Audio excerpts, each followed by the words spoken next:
So hello and welcome back. Today we'll be talking about the Sunbeam, which was the Southern Pacific's premier regional train serving the Dallas and Houston areas in the glory days of passenger travel.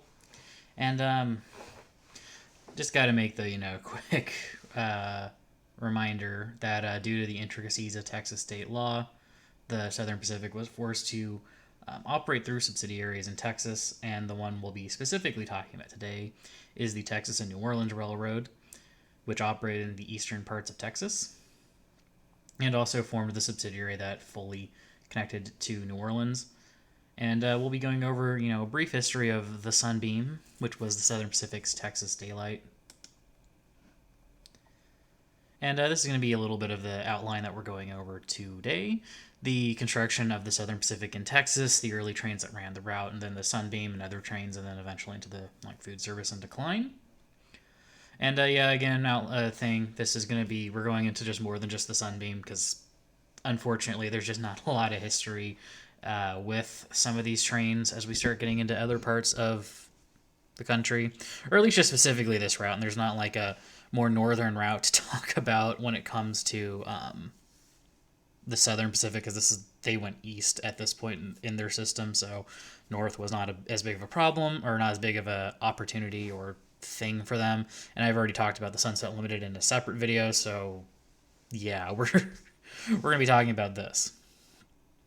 So the Texas and New Orleans Railroad was officially formed on September 1st, 1856 to connect Orange, Texas to Galveston Bay. Construction started a year later and would continue through the Civil War. It was apparent that the railway would be a much bigger network in East Texas once the line got to Beaumont and started branching off in other directions towards Louisiana and Houston. Through the Civil War, construction would continue towards New Orleans, and the already built parts of the line were being used by the Confederate Army to ship supplies during the war. And allegedly, some parts of the line were actually torn up by the Confederates and used as fortifications in the late stages of the war. And this portion of the railroad was largely built with $2 million in capital and $1.5 million dollars worth of land grant bonds. And it wouldn't be until 1881 that the Southern Pacific came into the picture. Before then, other than some washed out bridges and shifting from 5-foot 6-inch gauge to standard gauge and a bankruptcy, not really too much happened in this time period, or at least that was recorded. I mean, again, part of the little behind the scenes baseball here is that some of the research, you got to know what questions to ask, and if you don't, you don't always find everything. But anyways, in 1881, C.P. Huntington was attempting to build the Southern Transcontinental Route between Los Angeles and New Orleans. And at the time, they had just gotten a hold of the Galveston, Harrisburg, and San Antonio Railway, which built from El Paso to San Antonio. And then after the Texas and New Orleans was required, this made the Texas and New Orleans specifically into a transcontinental system in 1883 when the lines were all linked up. And this was one of the original goals of the people who formed the Texas and New Orleans in 1856, was to become a part or be a transcontinental system. And I kind of wonder how some Texans nowadays feel about how their railway, their transcontinental line got eaten by a California railroad, which was the Southern Pacific. But anyways, my comments aside, this leads us, to the place where the channel tends to go, which is the brief mention of trains that ran before the famous one.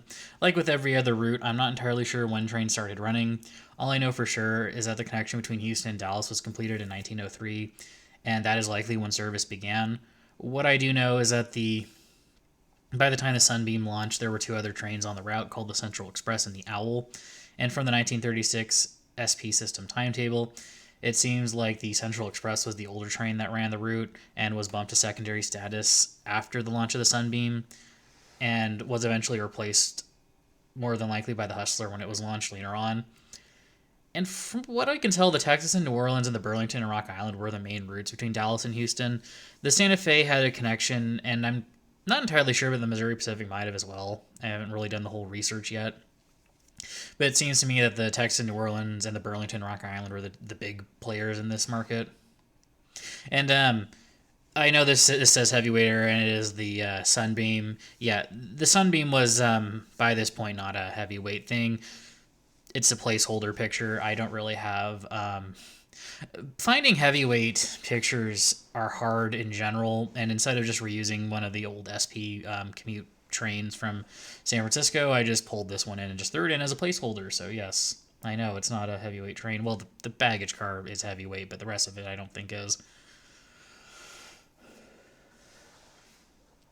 Anyways, the Sunbeam was first run in 1925 to further compete against the Burlington and Rock Island in the Dallas-Houston market. And it was a heavyweight train between 1925 and 1938, which means that the service on the route went through a bit of a reshuffle as the trains were streamlined. And this practice wasn't really unusual. When one train on a route got streamlined, it wasn't unusual for it to either get an entirely new name like the Denver Zephyr did, or for the secondary train to be rebranded shortly after, as in the case of the Empire Builder. And when the Empire Builder was re-equipped the second time, or was it well, there was the original equipment, then it was re-equipped to Streamline equipment, and then re-equipped again. The old Streamlined equipment became the Western Star, which replaced the old secondary train on the line, the Oriental Limited. And it kind of seems like when the Sunbeam got streamlined and daylighted, the Central Express was abandoned, and the daylight equipment was used to run the Hustler, which was the secondary train. Prior to being daylighted, and I'm just kind of using that as a term, it's a verb now, just for the sake of this video, the train carried coaches, parlor cars, a diner, and a lounge. And this was pretty standard for the time, given that most heavyweight trains were about function over comfort. This train made, at least, I mean, function over comfort, at least comparison to like the Streamliners, where they actually did put in like a lot of care into like creature comforts, like air conditioning, better, seats, more spruced up interiors. Anyway, and that also means that, the heavyweights are also a big improvement over the wooden cars. But again, comparisons here, at least, compared to the newer stuff relative to like the mid-1930s. Anyways, that ramble aside. After the train was upgraded in 1938, its travel time improved. The travel time declined from 4 hours and 45 minutes to 4 hours and 25 minutes, and the Sunbeam only stopped at Ennis and State College. After the change, the local train, which was now the Hustler, got the new equipment as well, and it was used to make the local stops between Dallas and Houston. And the Hustler ran in the morning, making all the local stops in both directions, and then the Sunbeam made the express trip back. And most of the Hustler stops were flag stops. This is also one of the things I'm going to kind of get into probably in the next video about regional services, but I don't really get why they have trains like this. That's like, you can only really make you have to like have an overnight stop somewhere along your trip, or you have to like get a long car ride in the middle. Like, it would have made more sense had the Hustler run twice a day, like once in the morning, once in the evening, and then just had the Sunbeam as the express run. But for whatever reason, this was like, just not a thing that happened. And this isn't just an SP being cheap about its passenger trains things. Like, a lot of railways were like this. I get that, there was a public service, but then there's also the idea that they never really did anything to make themselves into like usable things. And this is one of the promotional pictures. I forgot to kick the slide over of the Sunbeam when they did convert it to a Streamline, and they used a streamlined Pacific locomotive on the train rather than the GS series that were used on the Coast Daylight in California. So just want to like leave the picture up for a minute. It got the same paint scheme, same kind of streamlining, but still different because it wasn't the same type of locomotive. And the cars were largely the same as the original Daylights. Anyways, moving on to the other trains that ran the route.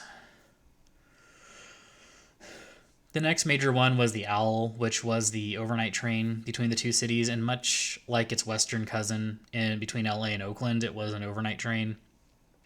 Carried coaches, chair cars, lounges, and standard Pullman sleepers, which means largely sections.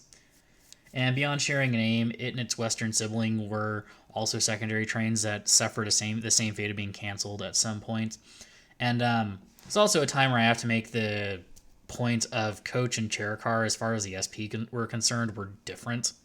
A chair car is more of what we would consider an Amtrak coach, and what they considered a coach was just bench seats. Padded bench seats, yes, but not as comfortable and not as fancy, and I think also came with a cheaper fare if they were on the same trains. Coach and chair car were not interchangeable on the SP. Some railways it was, some railways used completely different terms, and gets into a whole discussion about how things were not standardized prior to the creation of Amtrak. So before we get into the depressing part of this video, we're going to talk a little bit about the dining service on this train, While I can't find a Texas and New Orleans specific dining car menu, I did find an SP one that would have been used on the Argonaut, which the TNO did carry at from San Antonio to New Orleans.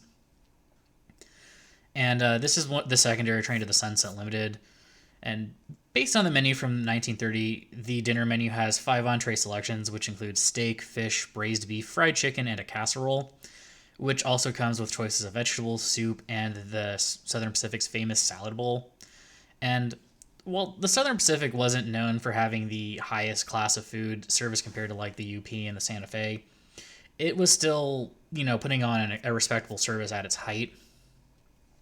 Which, like I have mentioned in other videos in the past, that you need to kind of think of these as like airlines today. Like, some airlines are known for having better food than others. That doesn't mean that some airlines offer, at least of the big 3 in the United States, that like some of them aren't offering like complete crap, like a blown up burrito from the Amtrak cafe.